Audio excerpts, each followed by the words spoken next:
জয় মাতা। নমস্কার প্রিয় দর্শকবৃন্দরা, আশা করি সকলে ভালো আছেন। আজ আলোচনা করব 2025 সালটিতে বৃষ রাশির জাতক জাতিকাদের সময়টি কেমন কাটতে চলেছে। এই বৃষ রাশির অধিপতি গ্রহটি হলো শুক্র, থাকছে দশমে কুম্ভের গৃহে, এবং বৃষ রাশিতে অবস্থান করছে বৃহস্পতি। বৃহস্পতি যেহেতু আপনাদের রাশিতে অবস্থান করছে, সেহেতু একটা সৌভাগ্যের ব্যাপার আপনাদের মধ্যে আসছে। এই সময় কিন্তু আপনাদের সঙ্গে সমস্ত কিছু ভালো হতে চলেছে, একটা সৌভাগ্য বয়ে আনছে এই বৃহস্পতি। এই সময় শারীরিক দিক থেকেও আপনারা সুস্থ থাকবেন, এবং 15ই মে বৃহস্পতি ট্রানজিট করে মিথুনের গৃহে অবস্থান করবেন, আপনাদের দ্বিতীয় গৃহে, এবং দ্বিতীয় গৃহের অধিপতি হলো বুধ। যেহেতু দ্বিতীয় গৃহে বৃহস্পতি মে মাসের 15 তারিখের পর আসছে, সেহেতু এই মে মাসের 15 তারিখের পর থেকে কিন্তু আপনাদের এখন যেহেতু লগ্নে আছে, এখন তো রুজি রোজগার সমস্ত ক্ষেত্রে একটা ভালো জায়গা আসছেই, কিন্তু মে মাসের পর থেকে আপনাদের রোলিং ইনকাম অনেকাংশে বৃদ্ধি পাবে, এবং আত্মীয় স্বজন রিলেশন সার্কেল যে সমস্ত আছে, এদের সঙ্গে সম্পর্ক যে সমস্ত ভাঙা সম্পর্ক হয়ে গিয়েছিল, তাদের সঙ্গে সম্পর্কের জায়গাগুলি খুব মিষ্টি হয়ে যাবে, সুসম্পর্কে পরিণত হবে, এবং বন্ধু বান্ধব আত্মীয় স্বজন সকলের সঙ্গে একটা মিষ্টি সম্পর্ক তৈরি হবে, এবং যেটা মেন প্রধান জিনিস মানুষের জীবনে, একটা ইনকাম, সৎ পথে ভালোভাবে রোজগার কিন্তু যথেষ্ট হারে বৃদ্ধি পাবে এই মে মাসের 15 তারিখের পর থেকে। এরপর আসছি আপনাদের তৃতীয় গৃহে। এই তৃতীয় গৃহে থেকে ভাই বোনের বিচার করা হয়। এই তৃতীয় গৃহে মঙ্গল নিচস্থ অবস্থায় অবস্থান করছে বর্তমানে। এই মঙ্গল 7ই জুলাই ঘর পরিবর্তন করে বকরি গতি থেকে মার্গী গতিতে সিংহ রাশিতে অবস্থান করবে। যে সমস্ত ভাই বোনের সঙ্গে একটা রিলেশন সার্কেলের মধ্যে একটা কথা কাটাকাটি হয়ে একটা সম্পর্কের জায়গা খারাপ হয়ে যাবে, তাদের ক্ষেত্রে কিন্তু আবার 7ই জুলাইয়ের পর থেকে সেই সম্পর্কের জায়গাটি কিন্তু আবার ভালো হয়ে যাবে, এবং মনের সাহসিকতার দিক থেকে এখন একটু ভীতু প্রকৃতির, কিছু করতে কিন্তু ভয় পাওয়ার একটা ব্যাপার থেকে যায়, যেহেতু মঙ্গল নিচস্থ অবস্থায় আছে। এই ভয় ভীতি ভাবটা কিন্তু আপনাদের মধ্যে এখন থাকবে। এটি 7ই জুলাইয়ের পর থেকে পুরোপুরিভাবে কেটে যাবে, এবং যথেষ্ট সাহসিকতা বৃদ্ধি পাবে, সাহসিকতা থাকবে মনের মধ্যে, মনোবল প্রচুর বেড়ে যাবে ভালো। এবং চতুর্থ গৃহ আজ থাকছে আপনাদের, চতুর্থ গৃহটি হলো সিংহর গৃহ। এই গৃহেতে 18ই মে কেতু কিন্তু ট্রানজিট করে চলে আসছে, এখন আছে বর্তমানে কন্যার গৃহে। এবার চতুর্থ গৃহে যখন আপনাদের কেতু চলে আসছে, এবং সিংহের গৃহে শনি দৃষ্ট থাকছে, এক্ষেত্রে কিন্তু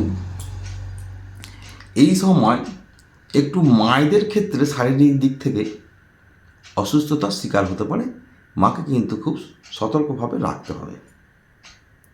এবং যখন এটি 7ই জুলাই মঙ্গল চতুর্থ গৃহে চলে আসবে, তখন কিন্তু মায়েদের শারীরিক দিক থেকে অনেকাংশে সুস্থতা লাভ করবে, এবং যে সমস্ত ছোট ছোট ছেলেমেয়েরা, স্টুডেন্ট যারা লোয়ার ক্লাস থেকে আরম্ভ করে উচ্চ মাধ্যমিক পর্যন্ত পড়াশোনার সঙ্গে যারা যুক্ত আছে, তাদের ক্ষেত্রে কিন্তু যেহেতু চতুর্থে শনির দৃষ্টি থাকছে, সেক্ষেত্রে কিন্তু একটা অমনোযোগী হয়ে যাওয়ার একটা ব্যাপার থাকছে, এ থেকে সতর্ক থাকতে হবে। অনুষ্ঠানটি পুরোপুরি দেখুন, আমি প্রতিকার প্রতিবিধান বলে দেব। এরপর আসছে আপনাদের পঞ্চম গৃহে। এই পঞ্চম গৃহের অধিপতি গ্রহটি হলো বুধ, এবং ঘরটি হলো কন্যার গৃহ। এই গৃহে বর্তমানে অবস্থান করছে কেতু। এই কেতু কিন্তু 18ই মে ঘর পরিবর্তন করবে, তখন সিংহের গৃহে চলে আসবে। এর কারণে এই সময় যারা প্রেমের মধ্যে ইনভলভ হয়ে আছেন, তাদের ক্ষেত্রে কিন্তু একটা মত পার্থক্য দেখা দেবে। এই মত পার্থক্য বা ঝামেলাটা 7ই জুলাইয়ের পর থেকে কিন্তু গিয়ে অনেকাংশে কমবে, এবং 8ই জুলাইয়ের পর থেকে পুরোপুরি জায়গাটা ক্লিয়ার হয়ে যাবে। আবার যে প্রেমের জায়গা যেরকম ছিল, মিষ্টি সম্পর্ক আবার হয়ে যাবে। এবং আপনাদের গৃহ নির্মাণের ক্ষেত্রে কিন্তু 7ই জুলাইয়ের পর থেকে জায়গাটা খুব ভালো। গৃহ নির্মাণ করা অথবা কোনো যানবাহন ক্রয় করা 7ই জুলাইয়ের পর থেকে কিন্তু এটা শুভ হয়ে যাবে। এই মুহূর্তে কিন্তু এখন গৃহ নির্মাণ করা কিন্তু খুব একটা সুবিধার হবে না, কেননা যেহেতু মঙ্গলও আছে নিম্ন নিচস্থ অবস্থায়, তার সঙ্গে সঙ্গে শনির দৃষ্টি থাকছে চতুর্থে।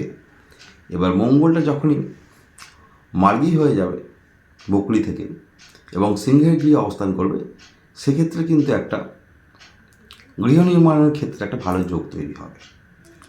এই কারণে 7ই জুলাইয়ের পর থেকে গৃহ নির্মাণের ক্ষেত্রে সময়টি ভালো এবং কোনো যানবাহন ক্রয়ের ক্ষেত্রেও সময়টি ভালো এবং জায়গা জমি ক্রয়ের ক্ষেত্রেও সময়টি অত্যন্ত শুভ।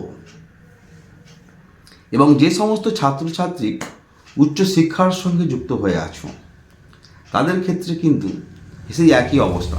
এই সময় একটা যদি মন বসানো যায় সেক্ষেত্রে কিন্তু যথেষ্ট ভালো, যেহেতু বৃহস্পতির দৃষ্টি থাকছে, বৃহস্পতির দৃষ্টি যেহেতু পঞ্চমে থাকছে, সেক্ষেত্রে কিন্তু একটা পড়াশোনায় যথেষ্ট ভালো ফলাফল আশা করা যায়। এবং কেতু যেহেতু আছে সেক্ষেত্রে কিন্তু মাঝে মাঝে মনের মধ্যে কিন্তু একটা চঞ্চলতা থাকবে, সেটা কাটিয়ে উঠতে পারলে কিন্তু যথেষ্ট ভালো পারফরমেন্স দেখা যাচ্ছে। এরপর আসছি আপনাদের ষষ্ঠ গৃহে, তুলার গৃহে। এই গৃহের অধিপতি হলো শুক্র। বর্তমানে শুক্র অবস্থান করছে আপনাদের দশম গৃহে, কুম্ভের গৃহে। এখানে কিন্তু ষষ্ঠ গৃহে এই সময় আপনাদের গোটা বছরটি প্রায় আপনারা শারীরিক দিক থেকে সুস্থ থাকবেন এবং এই বছরটিতে আপনাদের সঙ্গে সেভাবে কেউ শত্রুতা করবে না, বা শত্রুতা করলেও এই সময় শত্রুতা করলেও কিন্তু 7ই জুলাইয়ের পর থেকে শত্রুরা কিন্তু বিনাশ হয়ে যাবে, শত্রু বিনাশ আপনাদের কাছে হয়ে যাবে, শত্রুতা করে কিছু কাজ হবে না, সুবিধা করতে পারবে না। যদিও এই সময় করে থাকে 7ই জুলাইয়ের পর থেকে কিন্তু আর একদমই করতে পারবে না।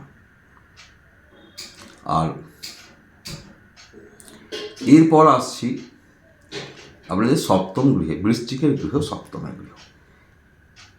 যে সমস্ত ব্যক্তি ব্যবসার সঙ্গে যুক্ত তাদের ক্ষেত্রে কিন্তু সময়টি যথেষ্ট ভালো, যেহেতু বৃহস্পতির দৃষ্টি থাকছে এই সপ্তম গৃহে।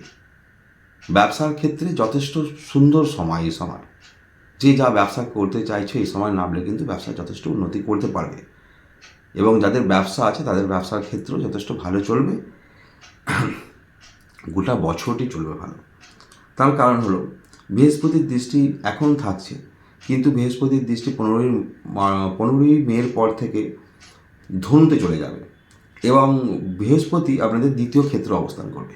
আর দ্বিতীয় ক্ষেত্রে অবস্থান করা মানেই কিন্তু একটা ব্যবসার জায়গা যথেষ্ট ভালো পারফরমেন্স দেখা যাচ্ছে এবং আর্নিং রোজগার যথেষ্ট বৃদ্ধি পাবে। সঙ্গে যে সমস্ত মানুষের স্বামী স্ত্রীর মধ্যে একটা সম্পর্ক খারাপ ছিল তাদের ক্ষেত্রেও কিন্তু এই বছরটি স্বামী স্ত্রীর মধ্যে সুসম্পর্ক বজায় থাকবে এবং যাদের বিয়ে হচ্ছিল না তাদেরও কিন্তু এই বছরটিতে বিবাহ হওয়ার যোগ কিন্তু যথেষ্ট প্রবল রয়েছে। এরপর আসছি আপনাদের অষ্টম গৃহে। এই অষ্টম গৃহের অধিপতি হলো বৃহস্পতি। এই বৃহস্পতি থাকছে বর্তমানে লগ্নে এবং দ্বিতীয় ট্রানজিট করবে। এই ক্ষেত্রে কিন্তু যে সমস্ত ব্যক্তি মামলা মোকদ্দমার সঙ্গে জড়িয়ে আছেন তাদের ক্ষেত্রে কিন্তু 15ই মের পর থেকে মামলা মোকদ্দমা থেকে আপনারা মুক্তি পাবেন এবং কেস কাছারির ঝামেলা, পৈতৃক সম্পত্তি নিয়ে বিবাদ, এই ধরনের যে সমস্ত ঝামেলাগুলো রয়েছে এই সমস্ত ঝামেলাগুলো থেকে কিন্তু আপনারা মুক্তি পাবেন 15ই মের পর পুরোপুরিভাবে। এরপর আসছি আপনাদের নবম গৃহে। নবম গৃহের বৃহস্পতির দৃষ্টি আছে বর্তমানে, এর কারণে ভাগ্য আপনাদের যথেষ্ট সাথ দেবে, যথেষ্ট ভালো সাথ দেবে এবং যে সমস্ত মানুষের পিতা আছেন বেঁচে তাদের পিতাদেরও কিন্তু এই সময় যথেষ্ট ভালো থাকবে। পিতারা আশীর্বাদ আপনারা পাবেন, পিতারা আপনাদেরকে সাপোর্ট করবে সব দিক থেকে এবং পিতাদেরও শরীর স্বাস্থ্যের দিক থেকে যথেষ্ট সুস্থ থাকবে। এবার বয়স্ক মানুষদের ক্ষেত্রে একটু লক্ষ্য রাখতে হবে, তাহলে কিন্তু সেরকম খারাপ কিছু যোগ দেখতে পাচ্ছি না, পিতারা ভালো থাকবে। এবং দশম ঘরের অধিপতি শনিদেব সেই দশম ঘরেই অবস্থান করছে, ফলে গোটা বছরটি পিতাদের সাপোর্ট আপনারা পাবেন এবং পিতারা সুস্থ থাকবে।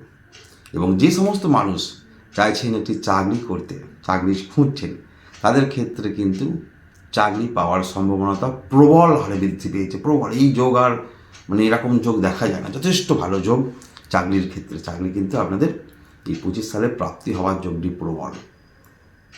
এবং যে সমস্ত মানুষ চাকরি করছেন তাদের ক্ষেত্রে কিন্তু এই সময় প্রমোশন পাওয়ার যোগও যথেষ্ট প্রবল লক্ষ্য করা যাচ্ছে। এবং এই শনি কিন্তু দশম গৃহে রয়েছে। 30শে মার্চের পর থেকে শনি কিন্তু ট্রানজিট করে একাদশ গৃহে আপনাদের অবস্থান করবে। এবং বর্তমানে একাদশ গৃহে রাহু অবস্থান করছে। এই রাহু কিন্তু 18ই মের পর আপনাদের রাহু ট্রানজিট করে কুম্ভের গৃহে তো চলে আসবে, দশমে চলে আসবে। একাদশে বর্তমানে রাহু আসছে। এই সময় কিন্তু আপনাদের ফাটকা ইনকামের একটা ভালো যোগ আছে, যথেষ্ট ভালো ফাটকা ইনকাম। এবার এই শনি কিন্তু আপনাদের 30শে মার্চের পর থেকে যখন একাদশে চলে আসবে, সেক্ষেত্রেও কিন্তু যথেষ্ট ভালো রেজাল্ট আপনারা পাবেন। এবং এই সময় কিন্তু আপনারা চাকরির ক্ষেত্রে যথেষ্ট প্রবল কিন্তু যোগটা, এই যোগটা কিন্তু থাকছে আপনাদের 30শে মার্চ পর্যন্ত প্রবল যোগ, কর্মযোগ। 30শে মার্চের পরে যে হবে না তা না, 30শে মার্চের পরে কিন্তু যোগটা আর থাকবে না সেভাবে, এতটা ভালো যোগ আর থাকবে না। কেননা শনি বর্তমানে কর্মপতি গ্রহ, কর্মের জায়গাতেই অবস্থান করছে। তাই চাকরির চেষ্টা কিন্তু করতে হবে আপনাদেরকে 30শে মার্চের মধ্যে, যথেষ্ট ভালো যোগ। এরপর আসছি এই একাদশ গৃহে। একাদশ গৃহে কিন্তু রাহু থাকছে, ফটকে ইনকামের যোগ থাকছে যথেষ্ট ভালো।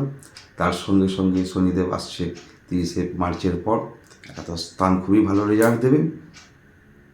এরপর আসছি আপনাদের দ্বাদশ গৃহে। এই দ্বাদশ গৃহ থেকে ব্যয় বিচার করা হয়। এই দ্বাদশ গৃহের অধিপতি গ্রহটি মঙ্গল থাকছে নিচস্থ অবস্থায় কর্কটের গৃহে। এই সময় কিন্তু যে সমস্ত খরচা আপনারা আশা করবেন না, যে এটা কীভাবে খরচা, মানে আপনারা জানবি না, বুঝবি না কোথা দিয়ে কী খরচা হয়ে যাবে, লাস্টটা আপনারা চিন্তা করবেন কীভাবে কী খরচ হয়ে গেল। ইনকাম তো হচ্ছে, কিন্তু খরচা কীভাবে কী হয়ে যাবে হুট করে বুঝতেই পারবে, যেটা আপনি আশা করবেন না এ থেকে খরচা হতে পারে, আজে বাজে দিকে খরচা হয়ে যাবে। এই দিকে কিন্তু আপনাদেরকে সতর্ক থাকতে হবে। এটি কিন্তু 7ই জুলাইয়ের পর থেকে গিয়ে এই জায়গাটা কিন্তু পরিবর্তন হয়ে যাবে, এই সমস্যাটা আপনাদের মধ্যে আর থাকবে না। তাই বৃষ রাশির ক্ষেত্রে যে সমস্ত মানুষের টুকিটাকি সমস্যা থাকবে, তারা 4টি ব্যালেন্স করিয়ে নিয়ে রেমেডিয়াল সাপোর্ট নেবেন।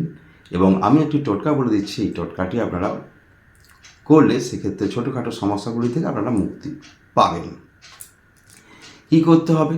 শুক্রবার দিন একটি শাঁখের গুলি পাওয়া যায়, বেল মশলার দোকানে পাওয়া যায় শাঁখের গুলি নিয়ে সাদা সুতো একটু মোটা করে নেবেন। মোটা করে নিয়ে 3টি শাঁখের গুলিকে নিয়ে ছেলেরা ডান হাতে ও মেয়েরা বাঁ হাতে বাঁধতে পারলে শুক্রবার দিন, সেক্ষেত্রে এই বৃষ রাশির ক্ষেত্রে ছোটোখাটো সমস্যাগুলি থেকে সহজেই মুক্তি পাওয়া যায়।